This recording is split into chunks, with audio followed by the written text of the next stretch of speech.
So again, welcome to everyone who's here, and we're recording for the friends who weren't able to join us. I really have truly been surprised and amazed at the response to this event, which probably means that we are speaking to our condition in some way as friends, or maybe you're just curious. And when I was preparing my notes, and the first time I typed the word curious, maybe you're here because you're curious, the autocorrect assumed I meant cautious and wrote cautious. Maybe you're cautious. And there may be some of that feeling too. What do you mean, Melinda, by rethink first day school? Um, and I actually almost called it canceling first day school, but I thought that might really cause both curiosity and caution. Um, and I decided that I'd rather than freak people out, because that's not really what I mean. Um, the energy of this gathering tonight is really about rethinking, and thinking together, with one another as colleagues. And some of my thought partners are here, people who I've been having conversations with about what's happening in meetings and what's happening with religious education and families in our meetings for the last few years, even before the pandemic. And so the time this evening is going to be a combination of some presentation, and then we'll move into small group discussions with some queries and come back together for some all group discussion. And so perhaps you came this evening in part to meet some new thought partners of your own, and I hope that you get to have some interesting conversation, as well as listening to one another. And I hope that we're all really inspired, at the end of our time this evening, to by what we share, and maybe even to try something new. In addition to trying something new, that we keep asking ourselves questions about the possibilities, for this work and this ministry that we carry. So the first part, here is going to be recorded, but I will not record the conversations that we have. Once the slide presentation part is over, I'll turn off the recording, before we have some conversation with one another. And I have a very hard time seeing the chat once I start slides on Zoom. So if you have something you want to lift up and put in the chat, please do, and we will come back to it. We'll make sure to attend to it. All right.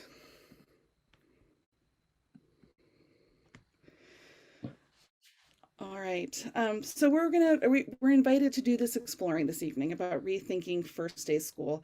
And some of the questions I put, on the invitation on the event on the website were: how are we called to rethink and re-envision how religious education programs invite children and youth into spiritual community and to nurture their Quaker identity?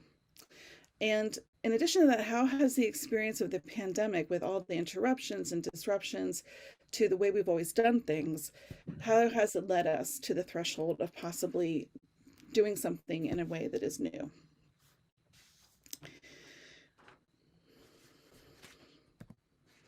So what this conversation is and is not about. I want to be clear that it is not about, no one is doing anything interesting or engaging in their meeting programs for children and youth. I can tell you that I read, for Philadelphia Yearly Meeting folks, I read every single one of the State of the Meeting reports, and I excerpted things people wrote about what was happening in their children's programs. And there are beautiful things and engaging things and witness and outreach happening to communities. We have in the last couple of years, and I know our yearly meeting is not alone in this, we have tried new things. Our superpower has been try something new.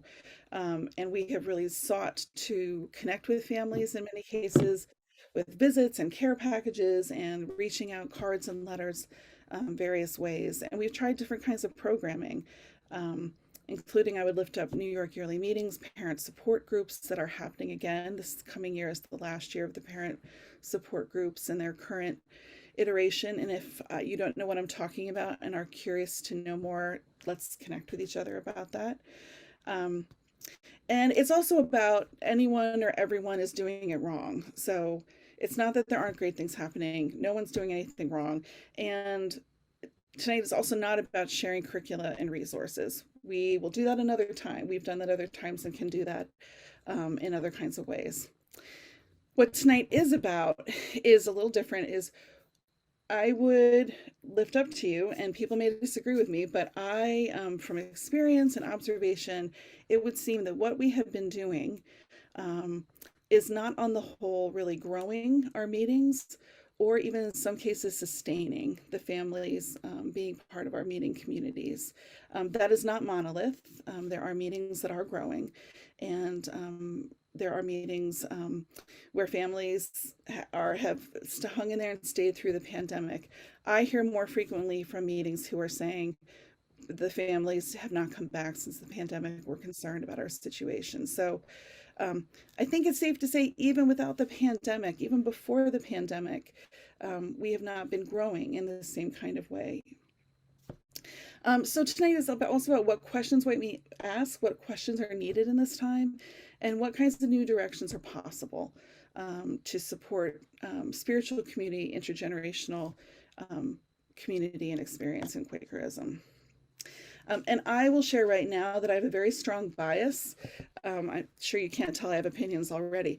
There's a lot of conversation in Philadelphia Yearly Meeting about outreach and doing outreach and how are we doing it and how can we do it better.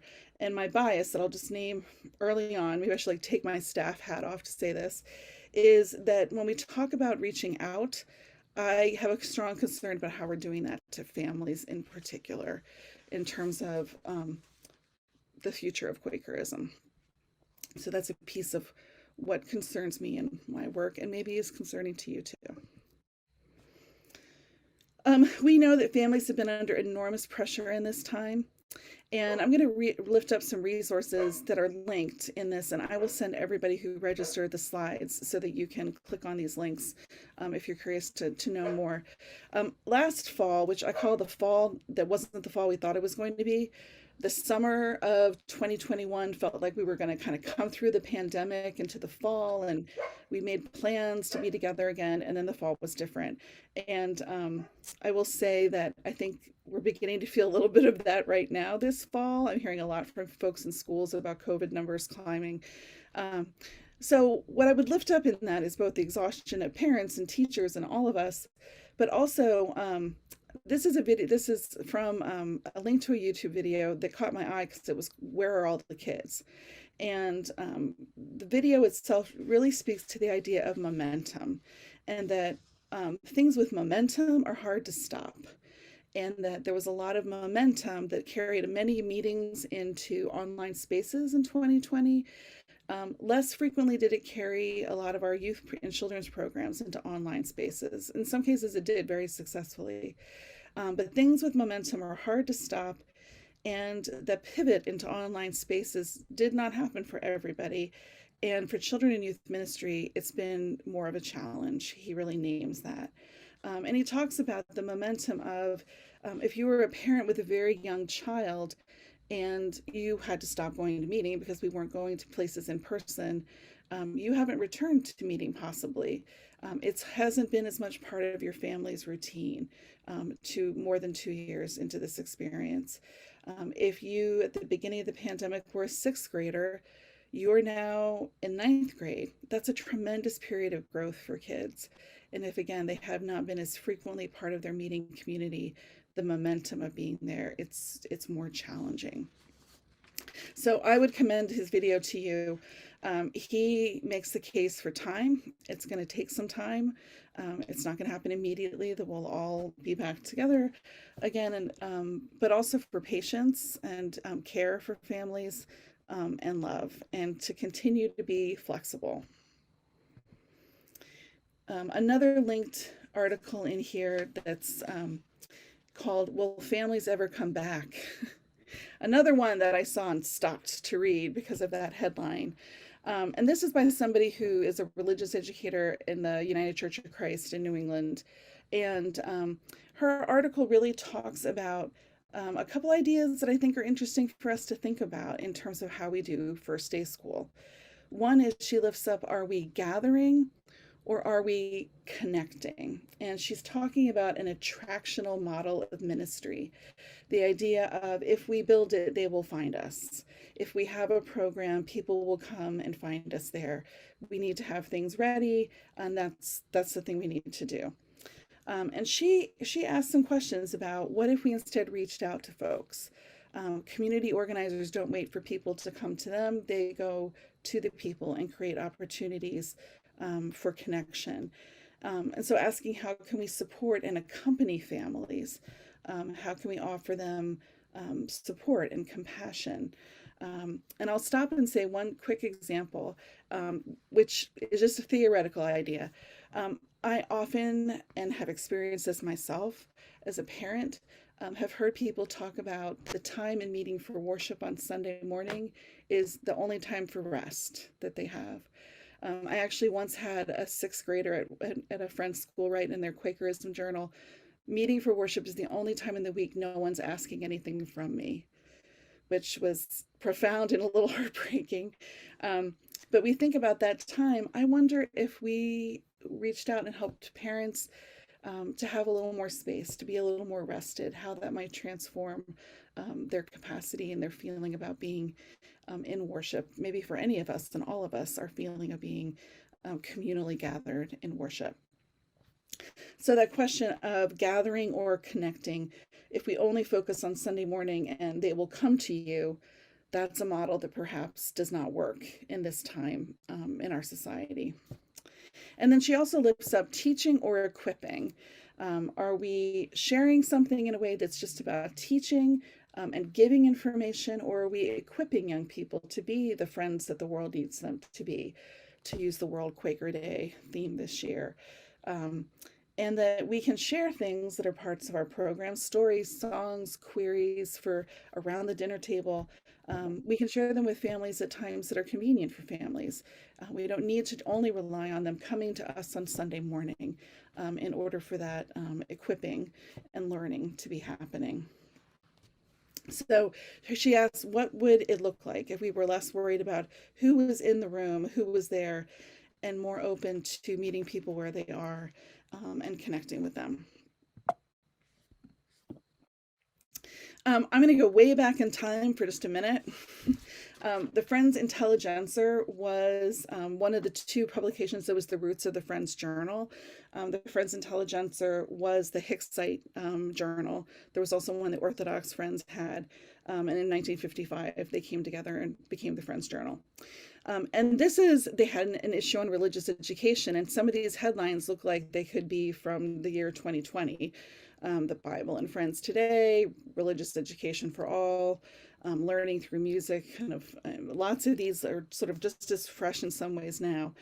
And the article by Eve Esta Haynes is really interesting, and I'm not going to read that quote, but she talks about religious education being something that is for all ages, lifelong spiritual formation, and lifts up support for parents and families. She lifts up support for the people who are teaching young people or leading programs for young people in meetings, and that provision should be made for them to be supported by the meeting as well. And just going back even further than 1955, the idea of first day school really only goes back to the mid 1800s. There was a Sunday school movement that happened in this country, and in the mid 1800s, I've seen 1858 as the year, the idea arose that there should be a way created for instructing Quaker children in the principles of the Religious Society of Friends. It became education. There really was a point where, rather than children being in worship with their families and there being other ways in which they were learning how to be young friends, it became school. It became literally first day school. Someone named Jane Johnson, who was a member of Green Street Meeting, we'll put Green Street Meeting on the spot, established what she called first day school at their meeting house in Philadelphia. And so the years that followed were years of creating curricula and content that was age scaffolded in the way that we know. So I just lift that up to say it may be our roots, but it has not been the only way. This is not the way we always do it. First day school is not the only way we've ever done it. And the other thing Eve Esta Haynes lifts up is close cooperation between, she says, the meeting and the school, and she meant first day school, in fostering and developing worship. And one of the quotes from her is that um, the meeting for worship is basic and necessary and can be appreciated by children. So some of those roots, thinking about children in worship, we'll come back to.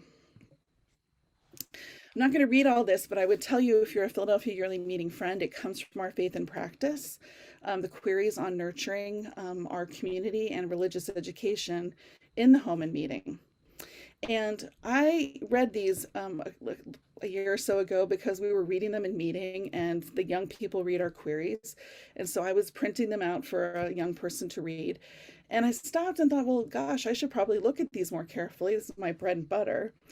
And in looking at them, it became pretty clear that we could distill them.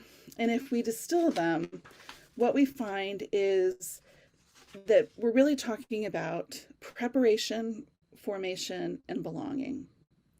So preparation, they really distill to preparation for worship in our community, which Eve Haynes told us is something children can and will do. Preparation to live a life consistent with the principles and testimonies of Quaker faith. Formative learning that includes, and we list in our Faith and Practice a number of different things. Some meetings focus more on some of these than others, or have a cycle that they use.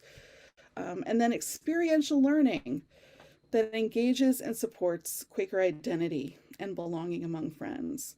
And in some of the things I talk about with outreach, we talk about belonging as being a first step in being included and people needing to feel that they belong.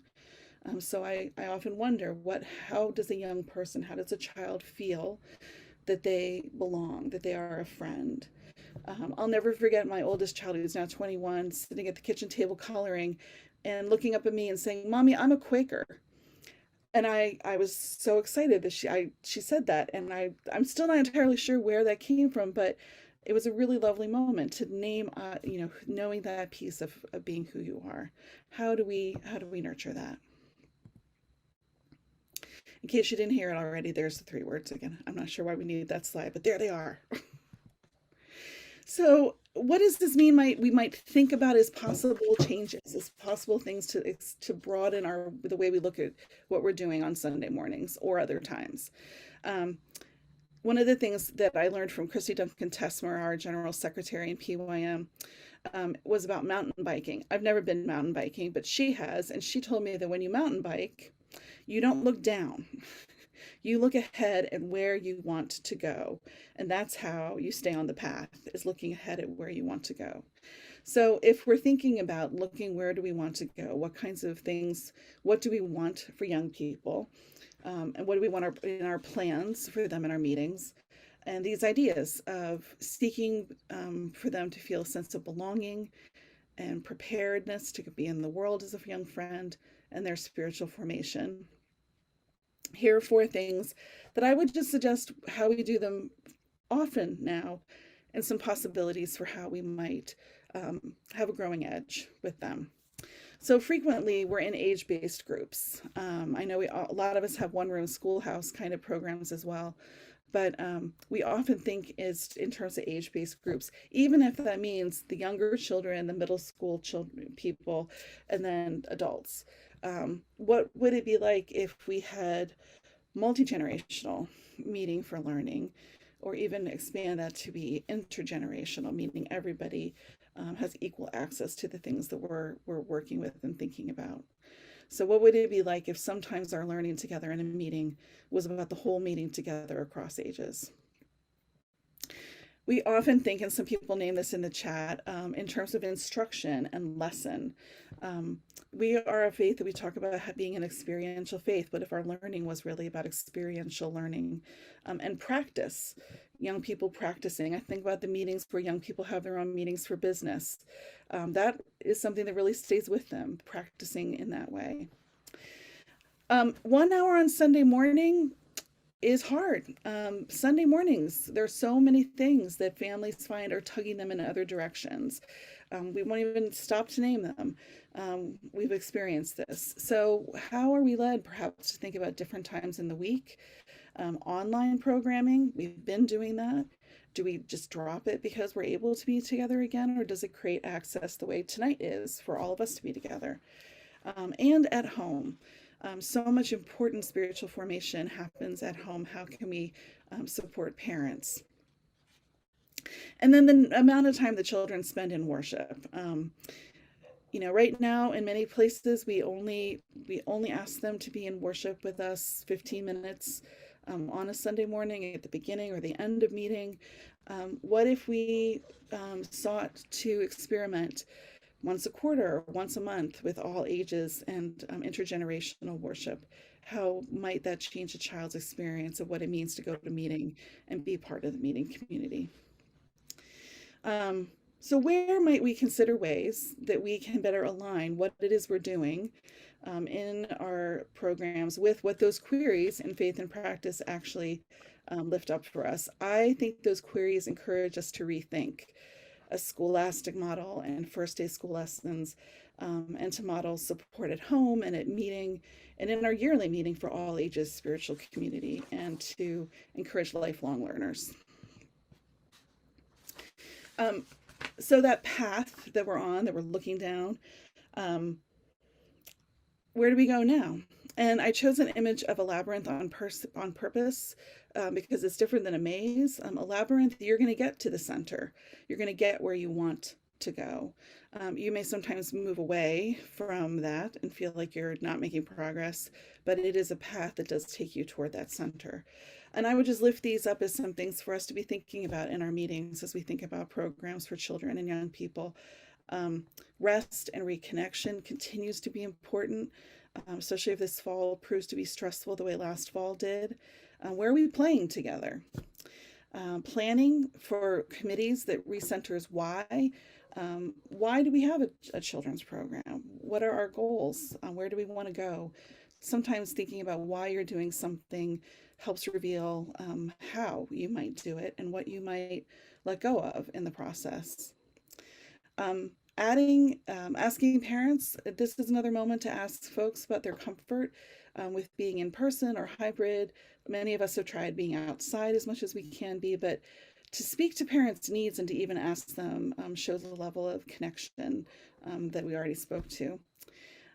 Synchronous and asynchronous planning, again, do we need to let go of Zoom and online things entirely with a return to being in person for the most part? There are some children for whom being able to be online has made it possible for them to participate for some reason or another. And I have had the experience in my meeting of some families who joined us on Zoom, not for everything we're doing, but for some things that it feels like it works. And one of the kids had a soccer game, but the other didn't. And they might have chosen for no one to come at all, but because someone could log into Zoom and join us for a story or a lesson or songs or whatever it was we were doing, they were able to join as a family. Or getting to and from the meeting house before that Sunday morning commitment was hard, but joining on Zoom made it possible to be there for it before heading out. So thinking about whether that's still a possibility, and again, worshiping together. So now I'll really say something controversial. Get ready. I was going to get to this eventually, but I put it later. The question of rethinking the name First Day School. And I would just lift this up as food for thought. I should have found an image that was about food for thought. Do we use the language first day anymore? My 95-year-old father does sometimes say first day. I will say that, but we don't generally say to each other, we're going to see each other on first day. So that's one piece to think about. And thinking about newcomers. When we talk about outreach, thinking about the language that we use. And how that helps either create a way in or may feel like a barrier for some people. If you've ever had to explain to a newcomer why we call it First Day School, and you start talking about the days of the week and Quakers in the 19th century, they're not super interested. I'm going to tell you now. And so does it feel, I think it's a wonderful, believe me, when I type capital F, my fingers go DS right afterward. But can we rethink that language? Is it something that might, is there a way to have a name that might help people feel they better understand what it is that is happening, what is available to children? Is it descriptive about what your program is? And the word school. Kids don't generally want to go to school another day of the week. And if we're rethinking the idea of a scholastic model, maybe we can release that. I know there are some folks who are here who I saw on screen who have changed their children's program name. The one that I have encountered most frequently is actually borrowing from Britain Yearly Meeting and calling it Children's Meeting. And calling it Children's Meeting seems to indicate the idea that the children also have their own circle of spiritual community with one another. I sometimes think about it as being like a family meal at meeting where when I was a kid growing up, we had the cousins and siblings together at a children's table at Thanksgiving, and the adults were in the big dining room. And we really wanted to be together and have our own conversation, and we didn't want to eat all the same things the adults were. And so we enjoyed and we needed that time together with our own peers and our own peer family within the family. And I think children, we create those spaces for them in our programs to be with one another, to be with their peers and spiritual community. But also we eventually drifted into the big dining room and ended up on a lap or snuggled up next to somebody. And we knew that that room, that someday we were going to be the adults around that table. So how do our children know that worship and the big meeting is also a place for them?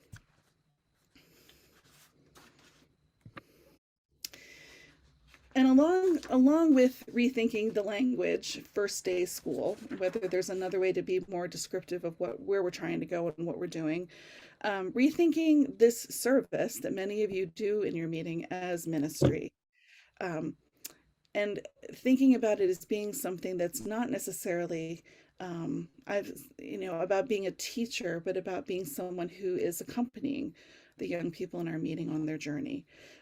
I frequently, in being an committee clerk, people have said, "Oh, I cannot help you. I'm not a teacher." Um, but what if we didn't think about that person as needing to be a teacher, but being a mentor or the lead adult that week? But somebody who's accompanying our young people. And there is on the PYM website, and it's linked here, something that's a minute of travel for religious service. So it actually is an idea from Albany Meeting. And Albany Meeting created a minute of travel because the adults in their meeting were not in worship, they were with the children's program.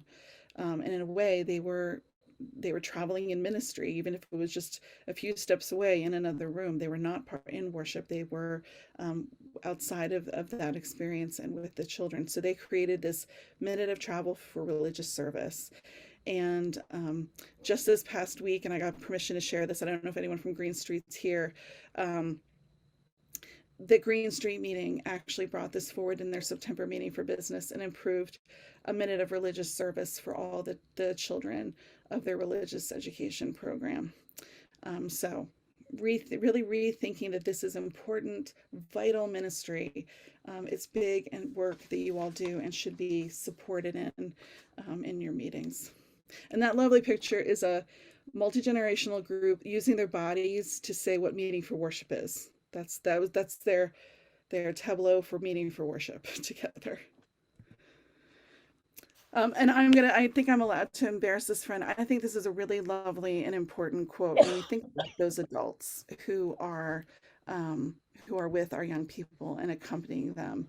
I'm going to read it. I remember well those adult friends who reached out to me all through my growing up years to include me, to value me for me, and to guide me through my early friends' journey in conjunction with the teaching and patterning of my parents have truly shaped who I am as a friend today. I would love every young person who comes through our meetings, communities, who grows up in a meeting to feel that sense that those adults were accompanying them along with their parents who were also being supported by the meeting. And one other question to raise for us is, are we giving children a big enough God? And whether or not God language is something you use in your particular meeting, just to think about are we um, holding that really deep respect for children and their spiritual lives as part of what we do in a program for them in our meeting? They have big imaginations. So, what kinds of stories are we sharing? And are we wondering about those stories together? Again, experiential spiritual formation. Are we okay that we don't need to know all the answers as adults? Um, and how might we expand, again, that spiritual family table to invite older and younger people into relationship in your home? Um, Believers from different theological streams, whether we reach out into our neighbors in our community or within our own Quaker traditions and our own Quaker communities, our world family of friends that we are going to celebrate on World Quaker Day on October 2nd. How do we include knowing one another better across the breadth of our faith family as friends? I think there's real power in intergenerational ministry, the strength of connecting to others outside of our own family or even our own meeting, our own traditions, and seeing bigger. And those of you who are familiar with Godly Play and Faith and Play will probably have found that there were some words in there that resonated with that tool in thinking about imagination and wondering, not needing to have all the answers, and faith formation being continuing revelation.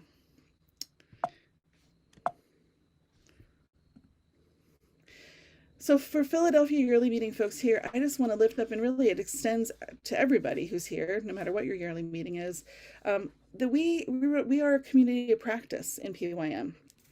And we have some structures that help us be in relationship to one another. There is a youth programs advisory committee of friends who connect with our youth programs. There are religious education and youth work resource friends. And I will just put a quick plug in that we are having a religious education and outreach joint thread gathering on December 4th at Westchester meeting. So December 4th, put it on your calendar. There'll be more information. But it's a thread gathering to think about religious education and outreach and the relationship between them. We have our youth programs, which have been impacted by the pandemic, but are seeking to reconnect both in meetings and also reach out to where youth are. That model of reaching out and not waiting for people to come to you. And there's communication and visiting and consultation that we can do with one another. And then for everybody, if tonight's conversation doesn't end up feeling long enough, if the discussion part of it, you're yearning for more, if it doesn't feel like we're finished at the end, I would really invite you, if you haven't already, to explore the Quaker Religious Education Collaborative website. QREC is an organization that's at grassroots, all volunteers, but they host conversations and conversation circles. And tonight's topic might be a topic to ask QREC to host some more conversation about. And that's something all of us, it is a cross-branch, multi-yearly meeting organization. And I'll just end with this image. I love this image. It's by a friend of mine who I've known since I was in high school. Here we are all together, us being all together across ages, and the light that is part of all of us being in community, in us and between us and around us and among us. And the end of the slideshow does have a number of other things that are linked that you'll receive.